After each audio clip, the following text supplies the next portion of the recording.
ஒரு படம் ஜெயிக்கிறதுக்கும் துவாக்கிறதுக்கும் யார் காரணம்? ஐஸு சாப்பிட்டுக்கிட்டே சொல்லுங்கன்னு சொன்னோம், மடமடன்னு சொல்லுதாக ஐயா. ஒரு திரைப்படம் வெற்றி பெற காரணம் அப்படின்னா டைரக்டர் தான். திரைப்படம் நல்லா ஓடணும், வசூல் சாதனை படைக்கணும் அப்படின்னா அந்த படத்தில் ஒரு நல்ல கதை இருக்கணும். விவசாயின்னு ஒரு படம் எடுத்தாங்க, அது யார் ஹீரோ இருந்தாலும் படம் ஹிட் ஆச்சுங்கல்ல.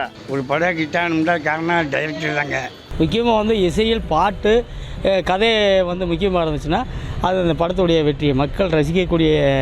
இப்போ கராட்டேக்காரன் ஓடிச்சு, 1.5 வருஷத்துக்கு மேலே ஓடிச்சு, அது எல்லாமே அமைஞ்சு அந்த மாதிரி அமைஞ்சிருந்தால் அது சரியாக வரும். சில படம் பிஜிஎம் வச்சே ஓடிடும். ஒரு பாட்டு ஹிட் ஆனாலும் அந்த படம் வந்து நல்ல ரீச் ஆகும், ஆடியன்ஸ் நல்லா கவர் பண்ணும்.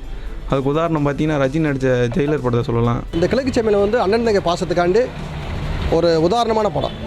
அது வெற்றிக்கு காரணம் விஜயகுமார் ராதிகா தான். என்ன நடிச்சிருக்காங்க, அவர் நடிச்சிருந்தா அந்த படம் நல்லா இருக்கும் அப்படிங்கிறத பார்த்துட்டு தான் மக்கள் வந்து திரைப்படங்களையே ரசிக்கிறாங்க, பார்க்குறாங்க. பெரிய ஹீரோவாக இருக்கட்டும் இல்லை புதுமுகமாக கூட இருக்கட்டும், அந்த படத்தை பார்க்க வைக்கிறது இயக்குனருடைய பொறுப்புங்க. கண்டென்ட் இப்போ இருக்கிற டீனேஜ் பீப்புள்ஸ் எல்லாமே வந்து கண்டென்ட் முக்கியம் நினைக்கிறாங்க. விஜய் அஜித்னு எடுத்துக்கிட்டிங்கன்னா ரசிகர்களுக்காக போவாங்க.